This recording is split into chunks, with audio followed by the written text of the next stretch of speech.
Chapter 12. Peter's first battle. What?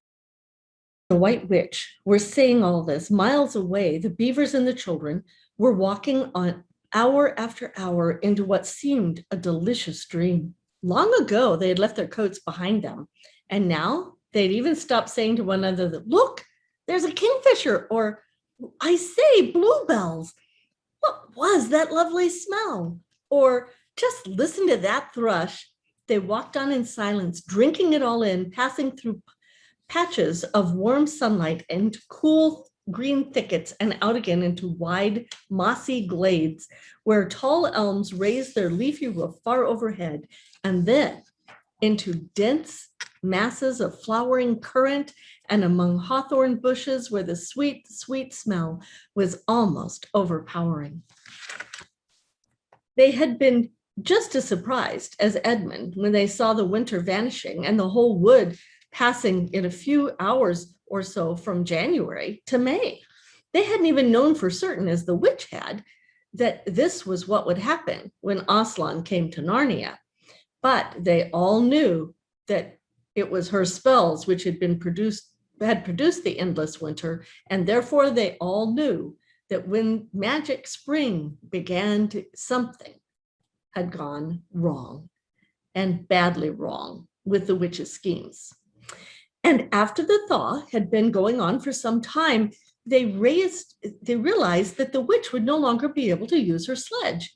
After that, they didn't hurry so much, and they allowed themselves more rests and longer ones. They were pretty tired by now, of course, but not what I'd call bitterly tired, only that slow and feeling dreamy kind of tired and quiet inside, as one does when one's coming to the end of a long day in the open. Susan had a slight blister on one heel. They had left the course of the big river some time ago, for one had to turn a little to the right, that means a little to the south, to reach the place at the stone table. Even if this had not been their way, they couldn't have kept to it, for the river valley, once the thaw began, for which all that melting snow was soon in the river and causing a slight flood, and wonderful, roaring, thundering yellow flood, and their path would have been underwater. And now the sun got low, and the light got redder, and the shadows got longer, and flowers began to think about closing. Not long now, said Mr. Beaver, and began leading them uphill across the very deep, springy moss. It felt nice under their feet, in a place where only tall trees grew, very wide apart. The climb, coming to the end of a long day, made them all pant and blow. And just as Lucy was wondering whether she could really get to the top without another long rest, suddenly they were at the top. And this is what they saw. I wonder what you think they might see if everything was changing and the witch's spell was breaking. And it's no longer winter. We've already heard about a lot of things. Can you think of anything else they might see? They were on a green open space from which you could look down on the forest spreading as far as one could, seeing in every direction except right ahead. There, far to the east, was something twinkling and moving. "By gum," said Peter to Susan, "the sea!" In the very middle of this open hilltop was the stone table. It was a great grim slab of stone, gray stone, supported on 4 upright stones. It looked very old, and it was cut all over with strange lines and figures that might be the letters of an unknown language. They gave you a curious feeling when you looked at them. The next thing they saw was a pavilion pitched on one side of the open place. A wonderful pavilion it was, and especially now with the light of the sun setting, falling upon it, with sides of what looked like yellow silk and cords of crimson. The tent pegs were ivory, and high above, on its pole, a banner which bore a red, rampant lion fluttering in the breeze, which was blowing in their faces from the far-off sea. While they were looking at this, they heard the sound of music on their right, and they heard the sound and turning in that direction, they saw what they had come to see. Aslan stood in the center of the crowd of creatures who had grouped around him in the shape of a half moon. There were tree women, there were well women, dryads and naiads, as they used to be called in our world, who had strange instruments. It was they who made the music. There were 4 great creatures. A horse, part of them, was like huge English farm horses, and the man part of them was like stern but beautiful giants. There was also a unicorn and a bull with the head of a man and a pelican and an eagle and a great dog, and next to Aslan stood 2 leopards, of whom one carried his crown and the other his standard. But as for Aslan himself, you see all the creatures? There's a lot of them. As for Aslan himself, the beavers and the children didn't know what to do or what to say when they saw him. People who have not been in Narnia sometimes think that a thing cannot be good and terrible at the same time. If the children had ever thought so, they were cured of it right now. For when they tried to look at Aslan's face, they just caught a glimpse of the golden mane and the great royal, solemn, overwhelming eyes. And then they found they couldn't look at him, and they went all trembly. "Go on," whispered Mr. Beaver. "No," said Peter, "you first." "No, sons of Adam before animals," whispered Mr. Beaver back again. "Susan," whispered Peter, "what about you? Ladies first." "No, you're the eldest," whispered Susan. And of course, the longer they went on doing this, the more awkward they felt. Then at last, Peter realized it was up to him. He drew his sword and raised it in salute, and hastily saying to the others, "Come on, pull yourselves together," he advanced toward the lion and said, "We have come, Aslan." "Welcome, Peter, son of Adam," said Aslan. "Welcome, Susan and Lucy, daughters of Eve, and welcome, he beaver and she beaver." His voice was deep and rich, and somehow took all the fidgets out of them. They now felt glad and quite quiet, and it didn't seem awkward to them to stand and say nothing. "But where is the 4th?" said Aslan. He has tried to betray them and joined the White Witch, oh Aslan," said Mr. Beaver. And then something made Peter say, "That was partly my fault, Aslan. I was angry with him, and I think it helped him to go wrong." And Aslan said nothing either to excuse Peter or to blame him, but merely stood looking at him with his great unchanging eyes. And it seemed to all of them that there was nothing to be said. "Please, Aslan," said Lucy, "can anything be done to save Edmund?"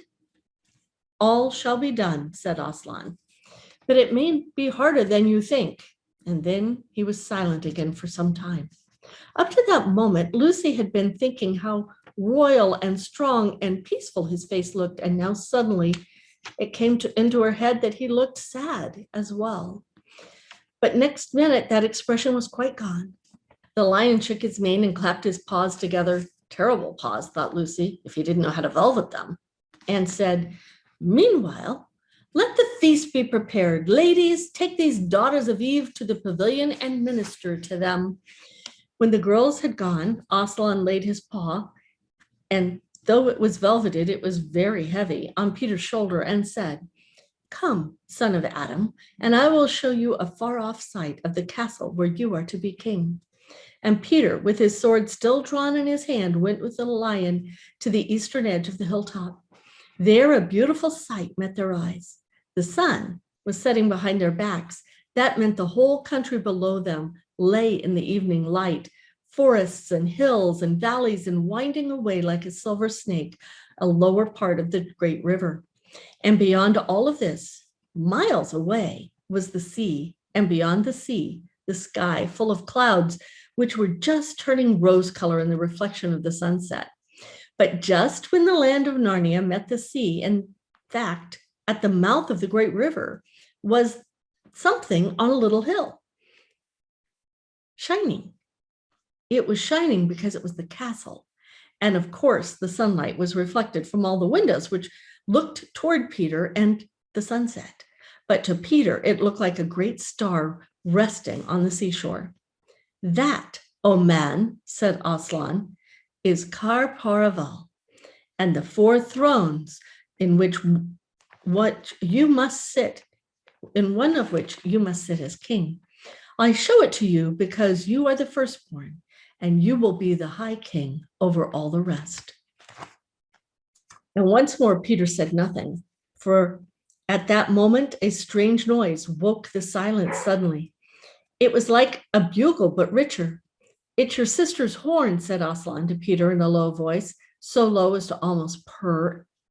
If it is not disrespectful to think of a lion as purring. For a moment, Peter did not understand. Then when he saw the other creatures start forward and heard Aslan say with a wave of his paw, back, let the prince win his spurs.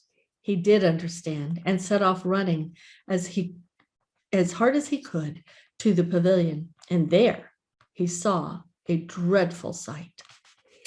The naiads and dryads were scattering in every direction. Lucy was running toward him as fast as her short legs would carry her, and her face was as white as paper.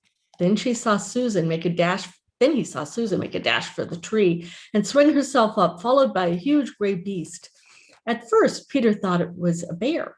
Then he saw that it looked like Alstein, though it was far too big to be a dog. Then he realized it was a wolf standing on its hind legs with its front paws against a tree trunk, snapping and snarling. All of the hair on his back stood up on end. Susan had not been able to get any higher than the second big branch. One of her legs hung down so that her foot was only an inch or two above the snapping teeth. Peter wondered why she didn't get higher, or at least take a better grip. And then he realized that she was just going to faint, and that if she fainted, she would fall off. Peter did not feel very brave. Indeed, he felt he was going to be sick, but it made no difference of what he had to do. He rushed straight up to the monster and aimed a slash of his sword at its side. The stroke never reached the wolf. Quick as lightning, it turned round and its eyes were flaming and its mouth wide open with a howl of anger. If he had not been so angry that it simply had to howl, it would have got him in the throat at once. As it was, though, all this happened too quickly for Peter to think at all. He had just time to duck down and plunge his sword as hard as he could between the brute's forelegs into its heart. Then came a horrible, confused moment, like something in a nightmare. He was tugging and pulling, and the wolf seemed neither alive or dead, and it bared its teeth, knocked against his forehead, and everything was blood and heat and hair. A moment later, he had found that the monster lay dead and that he had drawn his sword out of it and was straightening his back and rubbing his sweat out of his face and out of his eyes. And then he felt tired all over. Have you ever felt tired all over? Maybe you were in a car and you fell asleep and one of your parents had to carry you in. I've been really tired. It's like you can't hardly move, huh? Then, after a bit, Susan came down the tree. She and Peter felt pretty shaky when they met, and I won't say there wasn't kissing and crying on both sides, but in Narnia, no one thinks any worse of you for that. Quick, quick, said the voice of Aslan. Centaurs, eagles, I see another wolf in the thickets, there behind you. He has just darted away. After him, all of you. He will be going to his mistress. Now is your chance to find the witch and rescue the fourth son of Adam. And instantly, with a thunder of hooves and beating of wings, a dozen or so of the swiftest creatures disappeared into the gathering darkness. Peter, still out of breath, turned and saw Aslan close at hand. You have forgotten to clean your sword, said Aslan. It was true. Peter blushed when he looked at the bright blade, and It saw it all smeared with the wolf's hair and blood. He stooped down and wiped it quite clean on the grass, and then wiped it quite dry on his coat. Hand it to me and kneel, son of Adam, said Aslan. And when Peter had done so, he struck him with the flat of the blade and said, rise up, Sir Peter, wolfsbane. And whatever happens, never forget to wipe your sword. That is the end of chapter 12.